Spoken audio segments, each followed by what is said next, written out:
Hello and welcome to the Spike podcast. I'm Fraser Myers, and joining me today are Spike's deputy editor Tom Slater. Hello, hello. And Spike columnist Tim Black. Hi. This week on the podcast, Brexit, Saudi Arabia, and Elizabeth Warren goes native. But before we begin, Tom Slater is also the host of Spike's Last Orders podcast. Tom, can you tell us a bit about Last Orders? Sure. So Last Orders is the Spike podcast on all things nanny state. We do it every month with Chris Snowdon from the Institute of Economic Affairs, who's the kind of great anti-Puritan in all of this discussion. And we've relaunched this month, new podcast feed. So do search for Last Orders on iTunes and sign up. Both for the first episode, which we've got with the great comedian Simon Evans, talking about woke Coke users when the nanny state backfires, as well as are the Tories now the real Puritan party. And we'll be making a new episode every month, so sign up if you want to listen to that. So that's Last Orders. Listen to the first episode with Simon Evans and make sure you subscribe. What has now emerged is the idea that an option to extend the implementation period could be a further solution to this issue of the backstop in Northern Ireland. This prolongation of the transition period probably will happen. That's a good idea. During the transition period, the EU will be able to make our laws, the ECJ will be able to judge our laws, and we will have to pay for the privilege. Theresa May has refused to rule out the idea of Britain remaining under EU rules for 3 years after the official leaving date in March 2019. The so-called transition period could be extended to give the UK and the EU extra time to hammer out a long-term deal. Tom, I mean, this is just the latest capitulation from May, isn't it? What do you make of it? Well, it's a bureaucratic and technical mess, and I think what always happens with anything to do with the EU, there's a lot of questions about rules and about prior agreements are really just a cover for the kind of EU's pretty ruthless negotiating tactics. But just to kind of get through the weeds of it quickly, this week was really supposed to be all about the backstop. So really at the beginning of these negotiations, both the EU and the UK made this agreement that they didn't want any new border on the island of Ireland, and therefore they would make that something which was secured at the end of the withdrawal agreement. We're supposed to come to the end of the withdrawal agreement this week, and that hasn't happened. The reason for this was way back in December, both the government and the EU agreed to this thing called the backstop, which would effectively keep part of the UK in the customs union and part of the single market if, in the event of no solutions being found at the end of the withdrawal process and the transition period, so that things could keep moving. The big schism was the fact that the EU wanted that only to apply to Northern Ireland, effectively kind of annexing Northern Ireland and keeping it in the customs union and parts of the single market. And Theresa May, in response to this attempt to kind of annex part of her territory, offered up the entire United Kingdom and said that this would be the solution. But the problem was that never has really been resolved. The EU have stuck to their guns that it should only be Northern Ireland. May can't do that for obvious political reasons. The DUP, the Unionist Party, prop up her government at the moment.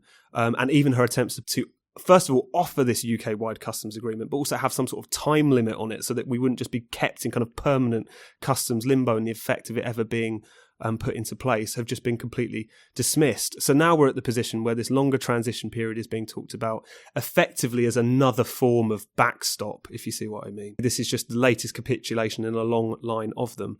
And just to kind of try and cut through all of this, I think what we're effectively seeing is the cumulative effect of the government's cowardice, its refusal to stand up to the EU, its willingness to accept what the EU says are very important hardline rules and processes, when as anyone could see this was an attempt to just effectively try and bounce us into the softest of all possible Brexits. And that's really what's coming to the fore now. And I think the biggest danger is it's created sufficient chaos, sufficient dysfunction politically, economically, all the rest of it, that it's really putting more kind of wind at the backs of the people who are trying to say, look how terribly complicated Brexit is. Why don't we not do it in the first place? But I think the point we have to remember is this is a problem entirely of May's making by just giving in to all of these ridiculous demands from the off.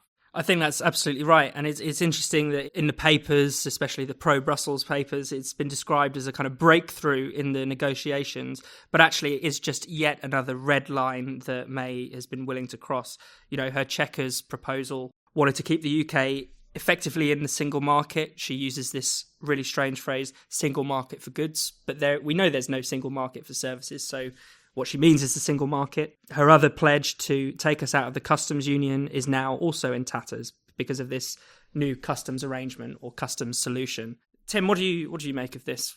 I guess there's an element to it all in which it's in May's interests to have a kind of indeterminate transitional agreement because it will extend the discussions about Brexit possibly up until a next general election and possibly beyond, which means she can then actually stop taking responsibility for Brexit.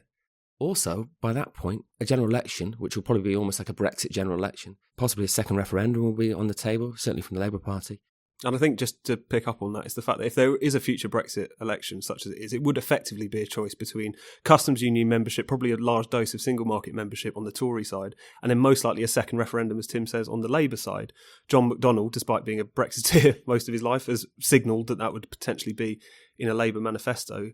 And the thing is, for a good while, the kind of breadth of Leave voters was somewhat on politicians' necks. You know, they did vote for Article 50 to be activated. There was a sense that the will of the people had to be upheld, even if they were going to do it in very mealy-mouthed and very kind of nervous, cautious type ways.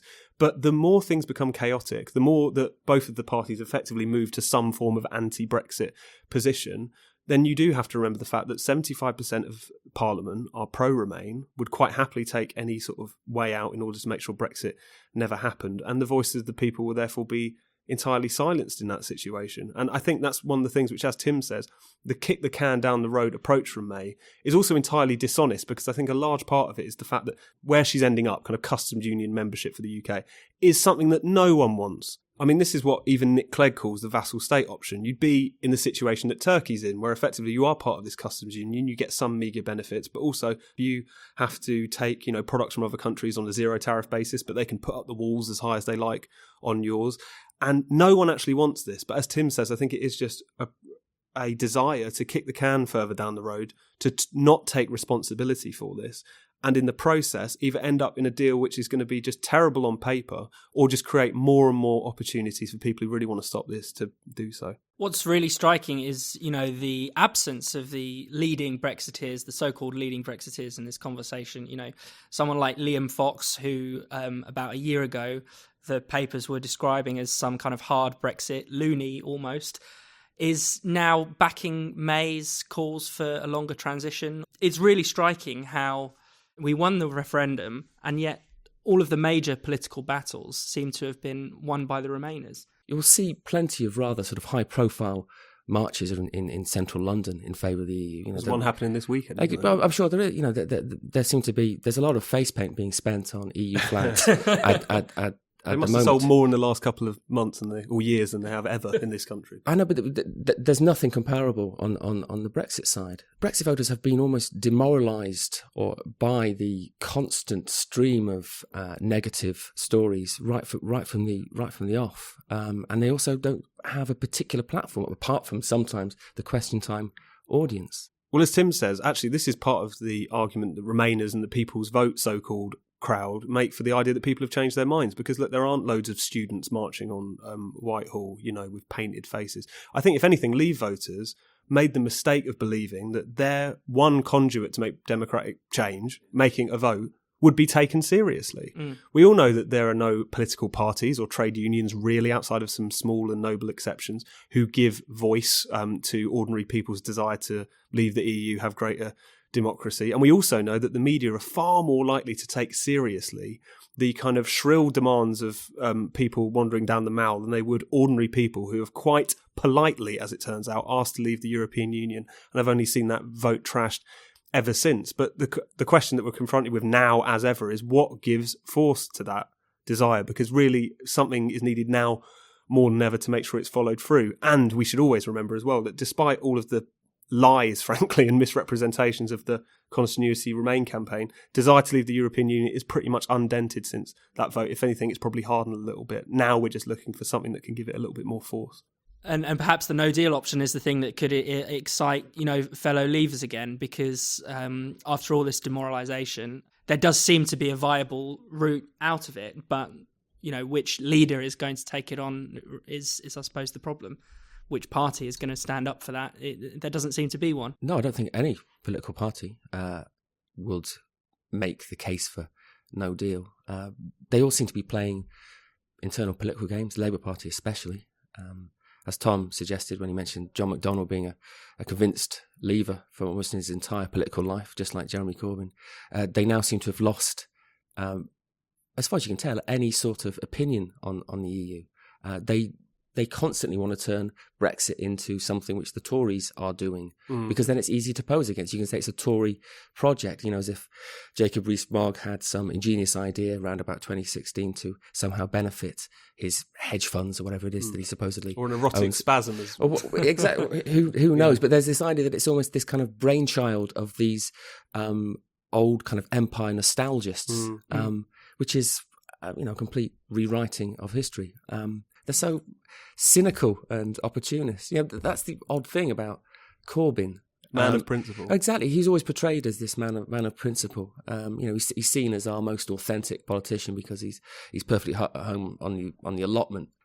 Yet at the same time, he's actually playing the most political of all the games. He's biting his tongue. He's censoring himself. He's very concerned about the message he wants to put out there to make sure it appeals to the broadest section of the electorate as possible. So actually, he, despite being called a man of principle, he's constantly obscuring those principles. But I think that's why, if Brexit goes the way that it looks like it's going, I think the cost for both these parties should be incredibly great electorally, just because on the one hand, you have the Tory party, which is effectively willing to sell our vote down the river just so that it can hold itself together and maybe hold on to power for a bit longer. And then you have the Labour Party, even more pathetically, that is the leadership of which is just trying to hold on to control of the party and will happily not only sell the vote down the river, but actually what many of those people involved actually believe in. I can't work out which is worse.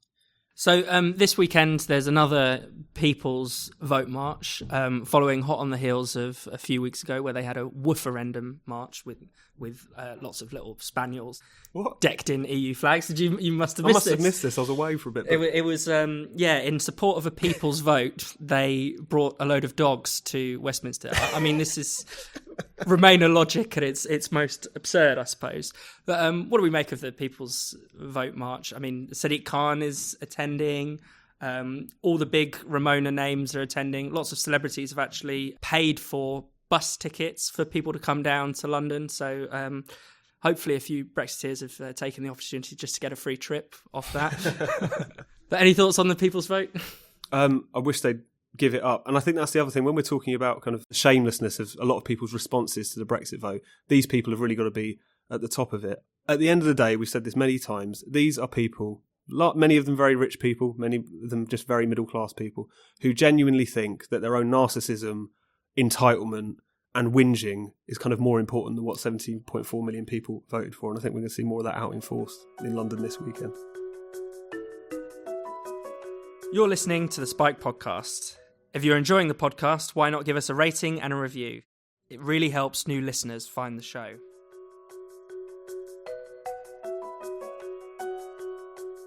Jamal Khashoggi, the Washington Post journalist, walked into the Saudi Arabian consulate in Turkey 2 weeks ago and never returned. He's suspected to have been tortured and killed by Saudi agents. There's been a great outpouring of anger and shock in the West by this. But Tim, should we be surprised by this kind of behaviour from the Saudis? We're now led to believe that he was tortured and possibly dismembered while alive, and then his remains were then dissolved in acid, which is going to shock you. But in terms of whether it's out of character for the Saudi regime, it's clearly not. Saudi Arabia has had a long, rather sort of autocratic history, and it's actually become increasingly sort of autocratic and severe in its punishments of those who dissent since Crown Prince Mohammed bin Salman effectively became the de facto leader of Saudi Arabia.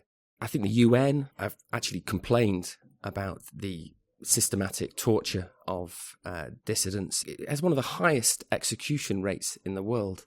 And those are just the obvious civil rights issues. Of course, Saudi Arabia at the same time is responsible for prosecuting one of the most brutal conflicts in the world at the moment in Yemen. 50,000 civilians are known to have died. Many millions more are starving and displaced. And Saudi Arabia has done all that. Not only Saudi Arabia, but Crown Prince Mohammed bin Salman, MBS for short, as he's rather affectionately known in the West, has been driving that conflict on. It's widely accepted now that he almost unilaterally launched that conflict without consulting senior figures in the Saudi leadership. And yet it's strange because this Khashoggi incident, as brutal and horrific as it is, does seem to have elicited a great deal more moral condemnation than even the conflict in Yemen, or even, the general problems, as you say, in Saudi Arabia. It is an interesting question. There was a Republican senator who said he had been one of the staunchest defenders of Saudi Arabia over the past 3 or 4 years, but now they've gone too far. That's what he was saying. During the past 3 or 4 years, dropping bombs on millions. Exactly. So they've devastated a rather fractured nation. Isn't it on the brink of the biggest world famine for 100 years? Yeah, that was the news this week. I think it was the UN reported that it's on the edge of the world's worst famine in 100 years. There's just been this kind of turning a blind eye to what's been going on, and then the murder of one journalist, albeit on foreign soil, has prompted this outpouring of kind of moral indignation.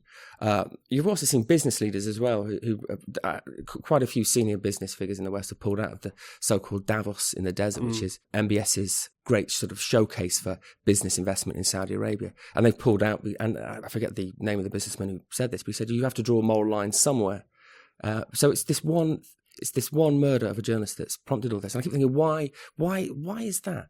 And I think it's actually because it's quite a easy incident for Saudi Arabia to deal with, and also to actually, weirdly enough, clean up its global image, because already you can see the movements towards finding and identifying possible scapegoats. You can see already that there'll be some relatively senior Saudi security officials and diplomats held responsible.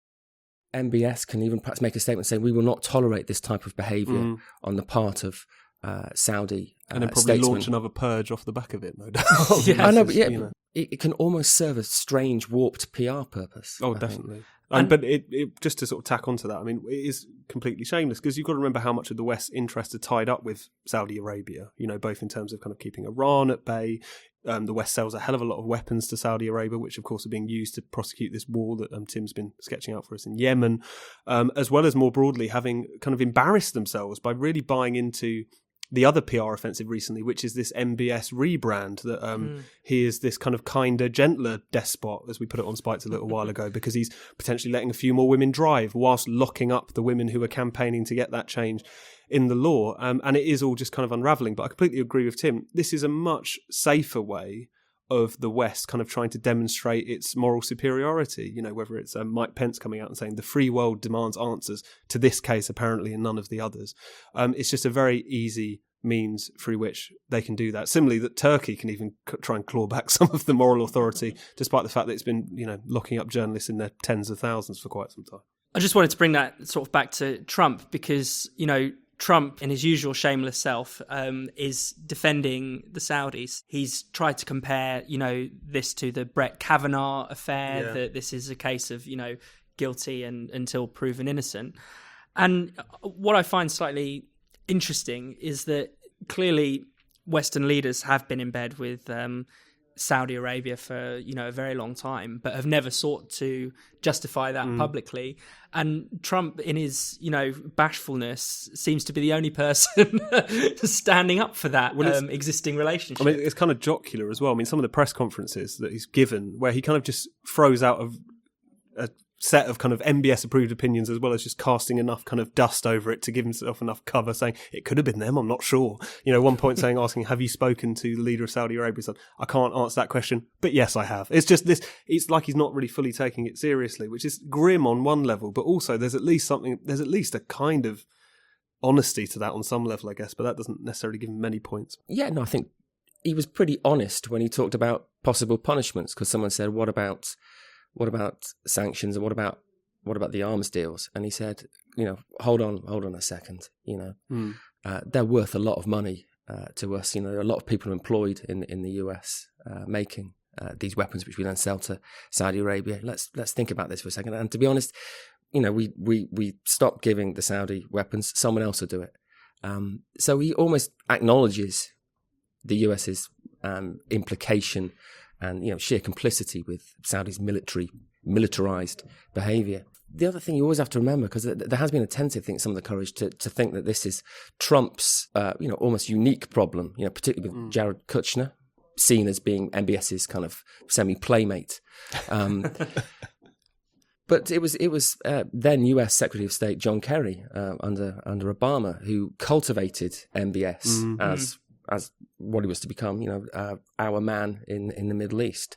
The US establishment in very recent history has been completely behind and backing MBS, pushing him forward, even helping him with his English skills. We almost can't get too hung up on Trump's involvement in this whole affair. You're listening to the Spike Podcast. If you enjoy the show, why not support us by making a donation? Spike content will always be free, but we rely on our listeners and readers like you to keep producing more of it. If you'd like to make a donation, just go to spiked-online.com and hit the donate button. Democratic Senator Elizabeth Warren has long claimed to have Native American heritage. In a recent campaign video, she revealed that she had taken a DNA test to prove it. The test showed that she was at least 1,024th Native American. What do we make of this saga? It's hilarious. Elizabeth Warren heard some kind of family rumor, maybe that some generations back there was some Cherokee, I think is her specific claim, parentage. Kind of ran with it, but this is something that's been following around for a very long time. So when she was a sort of law professor, I think this was revealed in about 2012 by the Boston Globe, she listed herself as a minority on a kind of directory of law professors. She then later on, when she was working at Harvard Law, they were coming under a lot of pressure for not having enough diversity, and so they pointed to her as an example of a woman of colour on staff. It's only really started to take on since she's entered politics, because both of her kind of opponents when she was in her own Senate race, as well as later on with Donald Trump, have pointed to this. And because she was one of the people from the kind of left of the Democratic Party who really went for Trump during the presidential election, she became one of kind of Trump's punching bags. He kept referring to her as Pocahontas, or the fake Pocahontas. And what was funny was at the time everyone was saying, this is so racist of Donald Trump, this is so ugly, even I think most people could kind of understand the joke, when I really can't think of anything more offensive than trying to really appropriate a lineage that you have really no real claim to. I mean, I think from the people who actually know something about genetics have written pieces saying that a lot of European descended Americans have a similar kind of level of Native American DNA. So really it does feel like, whether she meant to or not, she's been trying to kind of piggyback off of Native American people, and that strikes me as a lot more offensive than Donald Trump making some Pocahontas remarks, frankly. Again, you have to admire Trump's chutzpah. He's stuck with the Pocahontas jibe for 2 years. He's even That's one of his best routines. I know, but he just, in his tweets, he just puts Pocahontas and in brackets the bad one, referencing Elizabeth Warren. Because I always think it's got like a sort of like a David Brent-like tin ear for political correctness. But in actual fact, I think he's just an arch satirist of political correctness. There've been quite a few arguments about the actual nature of her DNA inheritance and the extent to which it's 1,024th? Yeah, 1,024th. Well, that's the lowest band or something. Yeah, and some say it could be 164th or something like that. And then you sort of ask yourself the question is, why does any of it matter in the first place? What possible role can this tiny portion of DNA play in Elizabeth Warren's thinking, life, outlook, politics, or anything? It's been interesting to see some of the arguments, though, still around this DNA test, because there's even claims that there simply are not enough Native Americans who have given samples to these companies to even guess what Native American DNA looks like. So they've actually had to use samples from Latin America, from Central America to make it up. So it might even be that she's actually 1,024th, Mexican, but we have absolutely no idea. Well, surely that'd be, more politically useful for her in terms of the fight against Trump. But that's the thing. What we're talking about just shows how pointless a lot of this is. And it's one thing. I mean, I'm against the sort of pork barrel identity politics, which is sort of developed around US politics, and it's kind of heightened in this new form in recent years, is always pretty off-putting. I think it's one of the things that actually enraged a lot of Democratic voters who swung for Trump, was that Hillary Clinton at the last election definitely played this role of, whilst not claiming any ethnic minority herself, obviously, went around treating them like individual groups who you pledged to understand their pain and suffering, and then that's how you kind of cobble together a coalition. And that was something which I think put a lot of people off. They don't like that kind of divisive politics. But it's definitely one thing to say you come from a family who have a certain background, a certain culture, a certain experience in America. And it's an entirely other thing to make incredibly tenuous claims about your lineage just to sound, frankly, just a little bit more interesting. That is the most she could have potentially wanting to be gotten out of this. And it just seems like when she was called out on it, a few years ago, she's just had to defend it to the hilt ever since. It's funny, but it is, as you say, it's indicative of a few depressing trends, it feels like. Well, what's funny is that the usual suspects who are very hot on the subject of, say, cultural appropriation, who would be furious if someone were to wear a Native American headdress at a music festival, they've been largely silent in this. I mean, there have been a few people to come out, but it's nowhere near generated the kind of outrage you might expect. And yet this is a woman who is using the historical sufferings, the atrocities committed against Native Americans to bolster her own standing. But I suppose it's overlooked because it's politically convenient, I guess. And also it just gets to the point where I think a lot of the time when a lot of these kind of very racialised discussions, PC discussions kick off, and you have a lot of liberals or people who claim to be left-wing making these kind of strangely reactionary, racialised arguments about offence and the differences between cultures, etc. They often claim to be speaking on behalf of these people, as Elizabeth Warren kind of is, and really they're not, and they don't really care about those people. They're just convenient fodder. And I think it's really interesting as well. As you say, there seems to be very little left liberal outrage at Elizabeth Warren. Also in the same way, you see this disparity as when there was the big argument over whether the Washington Redskins should change their name, or when Coachella go around, banning Native American headdresses. The people who are outraged, it's never Native American communities themselves. If anything, they tend to be the people saying, actually, buried in the news reports, we're not that bothered about this. So it just shows how topsy-turvy that whole debate can often be. You've been listening to the Spike podcast. For more Spike content, just go to spiked-online.com. And don't forget to check out the Last Orders podcast. Thanks for listening, and we'll see you next week.